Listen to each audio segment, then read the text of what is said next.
मेरे वालों सारिਆਂ ਨੂੰ सत श्री अकाल।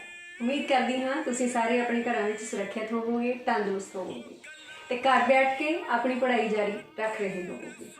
मैं Gurpreet Kaur Cambridge international school Dasuya वालों एक बार फिर 9वीं की ई जमात क्लास में तुहाडा सब का स्वागत करदी। उम्मीद करती हाँ पिछले भागों के विच जो भी काम करवाया गया तुसीं जरूर पढ़िया होएगा, उन्हां प्रश्नों नूं हल करन दे काबिल होए होवोगे। पिछले भाग दे विच असीं गल कीती सी तुहाडी पाठ पुस्तक दे विच जीवनी है करतार सिंह सराभा दी, उस बारे विचार चर्चा हुई सी। उस बारे तुहानूं एक वीडियो राहीं उसके जीवन के बारे दस्सण दी मैं छोटी जी कोशिश की सी। उम्मीद करती हाँ जरूर पसंद आई होगी। फिर असीं गल कीती सी प्रश्न उत्तरां दी। हुण जीवनी है तुहाडे सिलेबस दे विच तुहाडे ब्लू प्रिंट के मुताबक तुहाडा पाठक्रम जिहड़ा है उहदे मुताबक तुहानूं प्रश्न आउणगे इहदे विचों 2 अंक दे, ठीक है। ते पिछले वीडियो दे विच असीं इस पाठ दे जिन्ने साडे बनदे प्रश्न आ उन्हां सारियां बारे चर्चा कीती सी। पर फिर भी जे अजे भी कोई दुविधा है ते अज मैं फिर उस पाठ नूं शुरू तो लैके अंत तक एक बार फिर दस्सण लगी हाँ। ते कोशिश करो कि इन्हां प्रश्नां नूं कापी दे उत्ते जरूर लिखो। किताब का लिंक दे देवांगी। जे तुहाडे कोल पाठ पुस्तक है पाठ पुस्तक पढ़ो। तुहाडी किताब है साहित्यिक रंग, पन्ना नंबर 60 तो 64 तक ये तुहाडा पाठ है, ठीक है जी। तो करिए शुरू फिर, ठीक है। तुहाडी पाठ पुस्तक है साहित्यिक रंग, बहुतियां दे कोल होएगी, कईयां दे कोल नहीं होएगी, कोई गल नहीं। ई बुक है ये थोड़ी किताब साहित्यिक रंग भाग पहला, ठीक है। ये पन्ना नंबर 60 तो लैके 64 तक तुहाडी ये जीवनी है करतार सिंह सराभा दी। हुण इस पाठ दे विच जो दस्सिया गया, जो असी पिछले भागां दे विच इहदे प्रश्न उत्तर विचार चर्चा की, जिद्दां जिद्दां पाठ चलदा जाएगा मैं हुण उस हिसाब नाल दस्सांगी कि किन्ने किन्ने 2-2 नंबर के क्वेश्चन किद्दां किद्दां पूछे जा सकते हैं। ये प्रश्न पहलां भी डिस्कस हो चुके हैं पिछले वीडियोज़ दे विच। ये सिर्फ अज दी वीडियो उस सारे प्रश्न उत्तरां दी एक इकट्ठी दोहराई है तां जो तुहानूं ये प्रश्न उत्तर चंगी तरह समझ आ जाए। चलिए फिर शुरुआत करते हैं। उहदे विच पहला प्रश्न असीं कीता सी करतार सिंह दा जन्म अते परिवार बारे दसो। हुण तुहाडी पाठ पुस्तक दे विच प्रश्न आ करतार सिंह दे मुढले जीवन बारे दसो।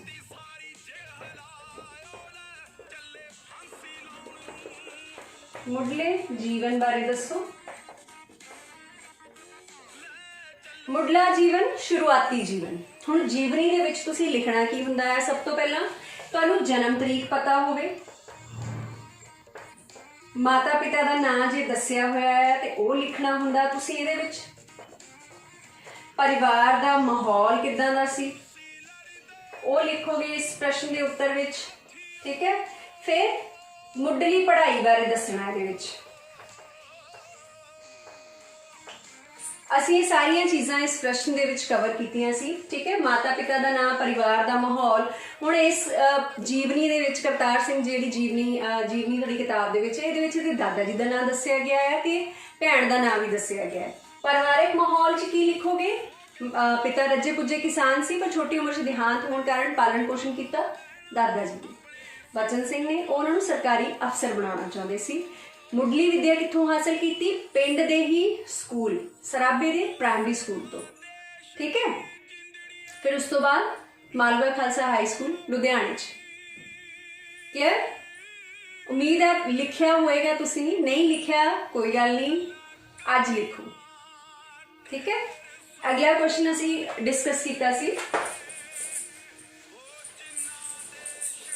करतार सिंह की पढ़ाई लिखाई बारे दसो। अगला प्रश्न साडा सी करतार सिंह की पढ़ाई लिखाई बारे दसो।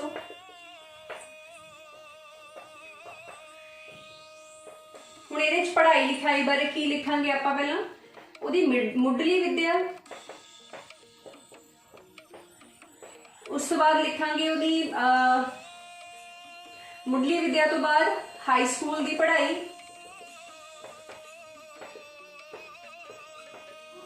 ਫਿਰ ਹੁਣ ਇਸ ਜੀਵਨੀ ਦੇ ਵਿੱਚ ਉਹਦੀ ਉਚੇਰੀ ਵਿਦਿਆ ਬਾਰੇ ਵੀ ਦੱਸਿਆ ਗਿਆ ਹੈ ਕਰਤਾਰ ਸਿੰਘ ਸਰਾਭਾ ਦੀ।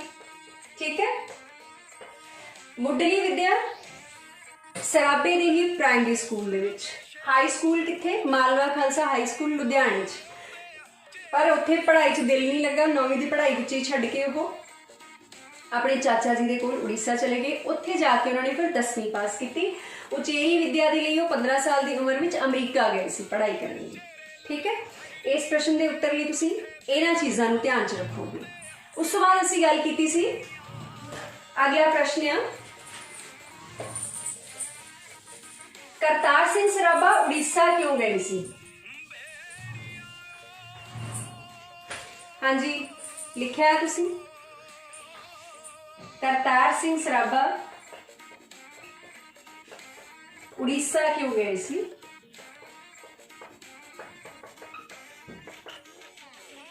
ਅਤੇ ਉੱਥੇ ਜਾ ਕੇ ਉਹਨਾਂ ਵਿੱਚ ਕੀ ਤਬਦੀਲੀ ਆਈ?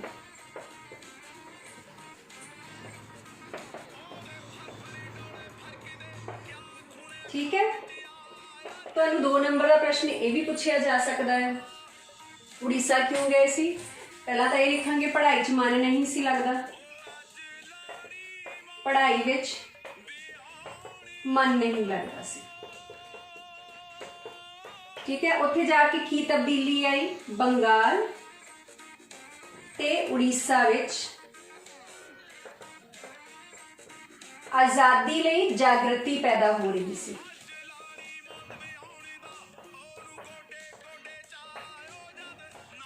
ਪੈਦਾ ਹੋ ਰਹੀ ਦੇਖ ਕੇ ਉਹਨਾਂ ਦੇ ਮਨ ਵਿੱਚ ਵੀ ਅੰਗਰੇਜ਼ਾਂ ਖਿਲਾਫ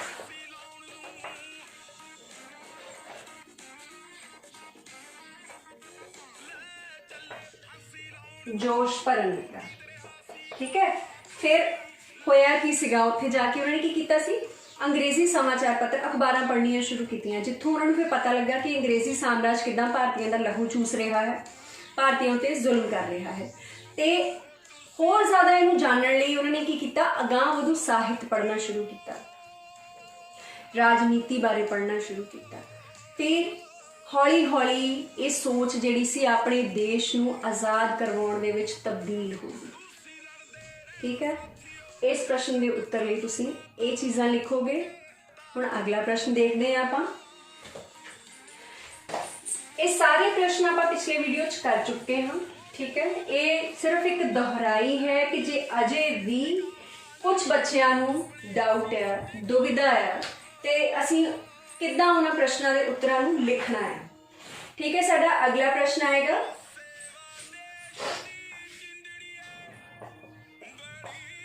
ਗਦਰ ਲਹਿਰ ਵਿੱਚ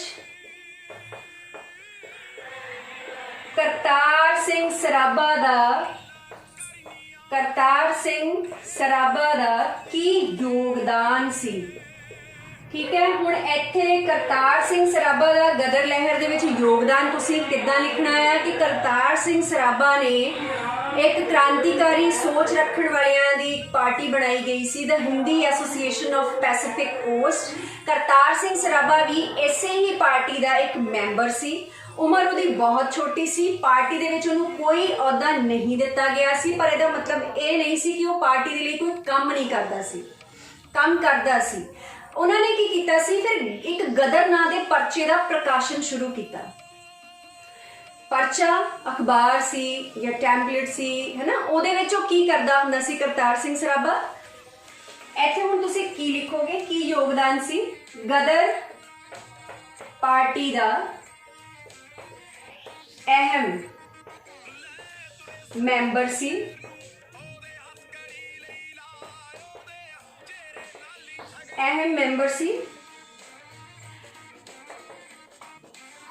गदर परचे ਲਈ ਜੋਸ਼ੀਲੀਆਂ ਕਵਿਤਾਵਾਂ ਲਿਖਦਾ ਸੀ।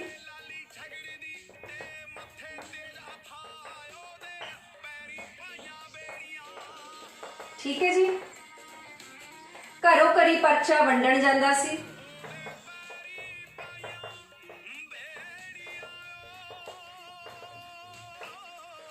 ਅਤੇ ਲੋਕਾਂ ਨੂੰ ਅੰਗਰੇਜ਼ਾਂ ਦੇ ਖਿਲਾਫ ਜਾਗਰੂਕ ਕਰਦਾ ਸੀ। ਠੀਕ ਹੈ ਜੀ। ਇਸ ਪ੍ਰਸ਼ਨ ਦੇ ਲਈ ਆਹ ਚੀਜ਼ਾਂ ਨੂੰ ਧਿਆਨ 'ਚ ਰੱਖੋਗੇ। ਕਿਤਾਬ ਤੋਂ ਜ਼ਰੂਰ ਪੜ੍ਹੋ। ਜੇ ਤੁਹਾਨੂੰ ਲੱਗਦਾ ਹੈ ਕਿ ਉਹਦੇ ਵਿੱਚੋਂ ਵੀ ਕੁਝ ਹੋਰ ਐਡ ਕੀਤਾ ਜਾ ਸਕਦਾ ਹੈ ਜ਼ਰੂਰ ਕਰੋ। ਠੀਕ ਹੈ। ਹੁਣ ਅਗਲਾ ਪ੍ਰਸ਼ਨ ਅਸੀਂ ਦੇਖਦੇ ਹਾਂ। ਅਗਲਾ ਸੀ ਗਦਰ ਲਹਿਰ ਦੀ ਕੀ ਯੋਜਨਾ ਸੀ। ਗਦਰ ਲਹਿਰ ਦੀ ਸਾਰੀ ਯੋਜਨਾ ਤੁਹਾਡੀ ਕਿਤਾਬ ਦੇ ਵਿੱਚ ਦੱਸੀ ਗਈ ਹੈ। ਗਦਰ ਲਹਿਰ ਦੀ ਕੀ ਯੋਜਨਾ ਸੀ, ਕਦੋਂ ਹੋਣਾ ਸੀ ਇਹ? 21 ਫਰਵਰੀ 1915 ਦੀ ਤਰੀਕ ਨਿਸ਼ਚਿਤ ਕੀਤੀ ਗਈ ਸੀ ਗਦਰ ਕਰਨ ਲਈ। ਗਦਰ ਮਤਲਬ ਕ੍ਰਾਂਤੀਕਾਰੀ ਸੋਚ ਰੱਖਣ ਵਾਲੇ ਲੋਕਾਂ ਨੇ ਕੀ ਕੀਤਾ ਸੀ? ਉਹ ਚਾਹੁੰਦੇ ਸੀ ਕਿ ਸ਼ਸਤਰ ਕ੍ਰਾਂਤੀ ਦੇ ਨਾਲ ਅਸੀਂ ਦੇਸ਼ ਨੂੰ ਆਜ਼ਾਦ ਕਰਵਾਈਏ। ਸ਼ਸਤਰ ਕ੍ਰਾਂਤੀ ਹਥਿਆਰਾਂ ਦੇ ਨਾਲ। ਠੀਕ ਹੈ। ਉਹਨਾਂ ਦੀ ਯੋਜਨਾ ਕੀ ਸੀ ਕਿ ਕਰਤਾਰ ਸਿੰਘ ਸਰਾਭਾ ਦਾ ਕੰਮ ਸੀਗਾ ਹਥਿਆਰ ਇਕੱਠੇ ਕਰਨੇ, ਫੌਜੀ ਛਾਉਣੀਆਂ ਤੇ ਹਮਲੇ ਕਰਨੇ, ਹਥਿਆਰ ਇਕੱਠੇ ਕਰਨੇ। ਪਲੈਨਿੰਗ ਉਹਨਾਂ ਦੀ ਹੋਈ ਕਿ 21 ਫਰਵਰੀ 1915 ਨੂੰ ਗਦਰ ਕੀਤਾ ਜਾਏਗਾ। ਠੀਕ ਹੈ। ਤੇ ਇਹ ਗਦਰ ਕਿੱਥੋਂ ਹੋਣਾ ਸੀ? ਇਹ ਫਿਰੋਜ਼ਪੁਰ, ਮੇਰਠ, ਮਿਆਂਮੀਰ, ਲਾਹੌਰ ਇਹਨਾਂ ਥਾਵਾਂ ਤੋਂ ਹੋਣਾ ਸੀ। 20 ਫਰਵਰੀ 1915 ਨੂੰ ਇੱਕ ਲੋਪੋਕੇ ਨਾਂ ਦਾ ਪੁਲਿਸ ਸਟੇਸ਼ਨ ਸੀ, ਉੱਥੇ ਹਮਲਾ ਕਰਕੇ ਸਾਰਿਆਂ ਨੇ ਲਾਹੌਰ ਪਹੁੰਚਣਾ ਸੀ। ਠੀਕ ਹੈ। ਇਹ ਸਾਰੀ ਪਲੈਨਿੰਗ ਸੀ ਉਹਨਾਂ ਦੀ, ਜਿਹੜੀ ਜੋ ਵੀ ਯੋਜਨਾ ਸੀ ਕਿ ਕਿਹੜਾ ਕਿਹੜਾ ਉਹਨਾਂ ਨੇ ਸ਼ਹਿਰ, ਕਿਹੜਾ ਕਿਹੜਾ ਜ਼ਿਲ੍ਹਾ ਲਿਖਿਆ ਹੋਇਆ, ਉਹ ਤੁਸੀਂ ਸਾਰਾ ਇਹਦੇ 'ਚ ਲਿਖਣਾ। ਕਲੀਅਰ? ਕਿ ਇੱਦਾਂ ਇੱਦਾਂ ਉਹਨਾਂ ਦੀ ਇਹ ਪਲੈਨਿੰਗ ਸੀ। ਫਿਰ ਅਗਲਾ ਪ੍ਰਸ਼ਨ ਆ, ਗਦਰ ਲਹਿਰ ਅਸਫਲ ਕਿਉਂ ਹੋ ਗਈ?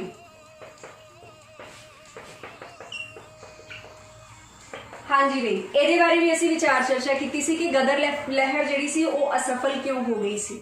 ਗਦਰ ਲਹਿਰ ਅਸਫਲ ਹੋਣ ਦਾ ਕਾਰਨ ਕੀ ਸੀ ਕਿ ਪਾਰਟੀ ਦੇ ਵਿੱਚ ਇੱਕ ਮੈਂਬਰ ਸੀ ਕਿਰਪਾਲ ਸਿੰਘ, ਉਹਨੂੰ ਪਾਰਟੀ ਦੇ ਵਿੱਚ ਸ਼ਾਮਲ ਹੋਇਆ ਨੂੰ ਅਜੇ ਥੋੜੇ ਦਿਨ ਹੋਏ ਸੀ ਤੇ ਉਹਨੇ ਕੀ ਕੀਤਾ ਕਿ ਜੋ ਵੀ ਉਹਨਾਂ ਦੀ ਯੋਜਨਾ ਸੀ, ਸਾਰੀ ਪਲੈਨਿੰਗ ਸੀ, ਉਹ ਜਾ ਕੇ ਉਹਨੇ ਅੰਗਰੇਜ਼ਾਂ ਨੂੰ ਦੱਸ ਦਿੱਤੀ। ਤੇ ਜਦੋਂ ਕਰਤਾਰ ਸਿੰਘ ਸਰਾਭਾ ਤੇ ਬਾਕੀ ਕ੍ਰਾਂਤੀਕਾਰੀਆਂ ਨੂੰ ਪਤਾ ਲੱਗਾ, ਉਹਨਾਂ ਨੇ ਕੀ ਕੀਤਾ ਕਿ ਗਦਰ ਦੀ ਤਰੀਕ ਜਲਦੀ ਦੇ ਵਿੱਚ ਨਾ 19 ਫਰਵਰੀ ਕਰ ਲਈ। ਠੀਕ ਹੈ। ਇਹ ਤਰੀਕ ਪਹਿਲਾਂ 21 ਫਰਵਰੀ ਸੀ। ਸਾਰੀ ਯੋਜਨਾ ਬਣਾ ਲਈ ਗਈ ਸੀ। ਜਦੋਂ ਉਹਨਾਂ ਨੂੰ ਪਤਾ ਲੱਗਾ ਕਿ ਕਿਰਪਾਲ ਸਿੰਘ ਨੇ ਜਾ ਕੇ ਸਾਰੀ ਦੀ ਸਾਰੀ ਖਬਰ, ਕਿਰਪਾਲ ਸਿੰਘ ਇੱਕ ਗੱਦਾਰ ਸੀ ਪਾਰਟੀ ਵਿੱਚ, ਫਿਰ ਉਹਨੇ ਸਾਰੀ ਖਬਰ ਅੰਗਰੇਜ਼ਾਂ ਨੂੰ ਦੇ ਦਿੱਤੀ। ਜਲਦੀ ਦੇ ਵਿੱਚ ਉਹਨਾਂ ਨੇ ਤਰੀਕ ਰੱਖੀ 19 ਫਰਵਰੀ, 2 ਦਿਨ ਪਹਿਲਾਂ ਕਰ ਦਿੱਤੀ 1915। ਠੀਕ ਹੈ। ਅੰਗਰੇਜ਼ਾਂ ਨੇ ਛਾਪੇਮਾਰੀ ਕੀਤੀ, ਬਹੁਤ ਸਾਰੇ ਕ੍ਰਾਂਤੀਕਾਰੀਆਂ ਨੂੰ ਗ੍ਰਿਫਤਾਰ ਕਰ ਲਿਆ ਗਿਆ। ਗਦਰ ਲਹਿਰ ਸ਼ੁਰੂ ਹੋਣ ਤੋਂ ਪਹਿਲਾਂ ਹੀ ਅਸਫਲ ਹੋ ਗਈ। ਕਿਹਦੇ ਕਰਕੇ? ਇੱਕ ਉਹ ਇਨਸਾਨ ਜਿਸ ਨੂੰ ਪਾਰਟੀ 'ਚ ਸ਼ਾਮਲ ਹੋਇਆ ਅਜੇ ਕੁਝ ਹੀ ਦਿਨ ਹੋਏ ਸਨ, ਪਰ ਉਹ ਅੰਗਰੇਜ਼ਾਂ ਦਾ ਚਾਪਲੂਸ ਨਿਕਲਿਆ। ਸਾਰੀ ਖਬਰ ਉਸਨੇ ਅੰਗਰੇਜ਼ਾਂ ਨੂੰ ਦੇ ਦਿੱਤੀ ਸੀ। ਠੀਕ ਹੈ। ਉਸ ਤੋਂ ਬਾਅਦ ਅਗਲਾ ਪ੍ਰਸ਼ਨ ਸੀ ਸਾਡਾ,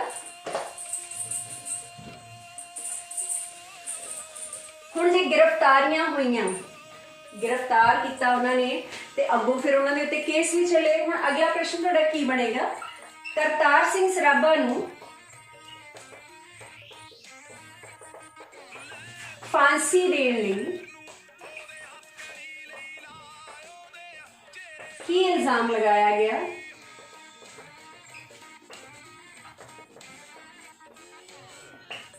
ਅਤੇ ਉਸਨੇ ਆਪਣੀ ਸਫਾਈ ਵਿੱਚ ਕੀ ਕਿਹਾ?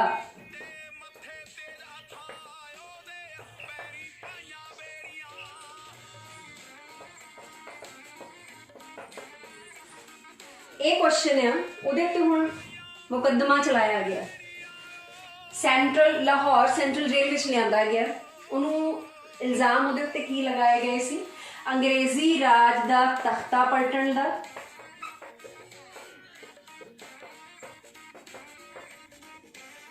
ਤੇ ਇੰਗਲੈਂਡ ਦੇ ਰਾਜੇ ਵਿਰੁੱਧ ਯੁੱਧ ਛੇੜਨ ਦਾ।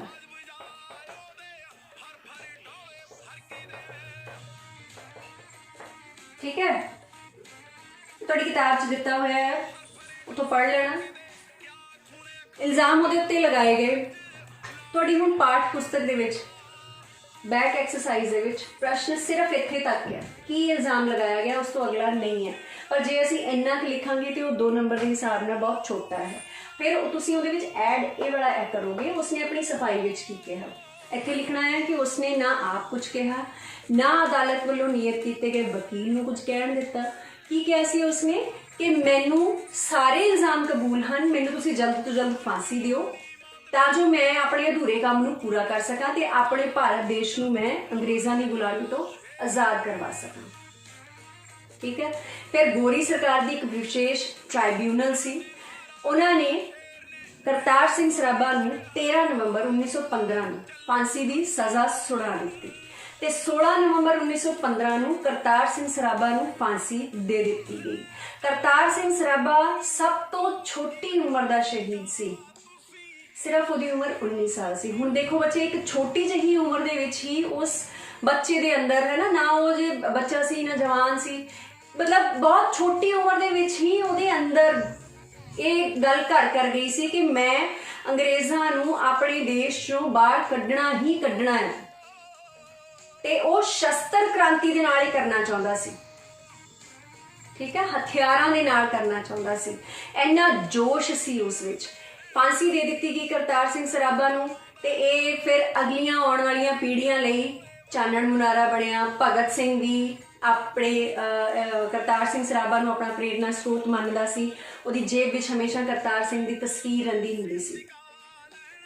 ਠੀਕ ਹੈ, ਉਮੀਦ ਕਰਦੀ ਹਾਂ ਕਿ ਤੁਸੀਂ ਇਸ ਜੀਵਨੀ ਨੂੰ ਚੰਗੀ ਤਰ੍ਹਾਂ ਸਮਝ ਗਏ ਹੋਵੋਗੇ ਹੁਣ ਤੇ ਇਹਦੇ ਪ੍ਰਸ਼ਨ ਉੱਤਰ ਜ਼ਰੂਰ ਆਪਣੀ ਕਾਪੀ ਦੇ ਉੱਤੇ ਲਿਖੋਗੇ। ਅਗਲੇ ਵੀਡੀਓ ਦੇ ਵਿੱਚ ਫਿਰ ਮਿਲਾਂਗੇ, ਅਗਲੇ ਭਾਗ ਦੇ ਵਿੱਚ। ਤਦ ਤੱਕ ਲਈ ਘਰਾਂ 'ਚ ਰਹੋ, ਸੁਰੱਖਿਅਤ ਰਹੋ। ਉਹ ਗੱਲਾਂ ਕਰਨੀਆਂ ਢੇਰ ਸੁਖਲੀਆਂ ਨੇ।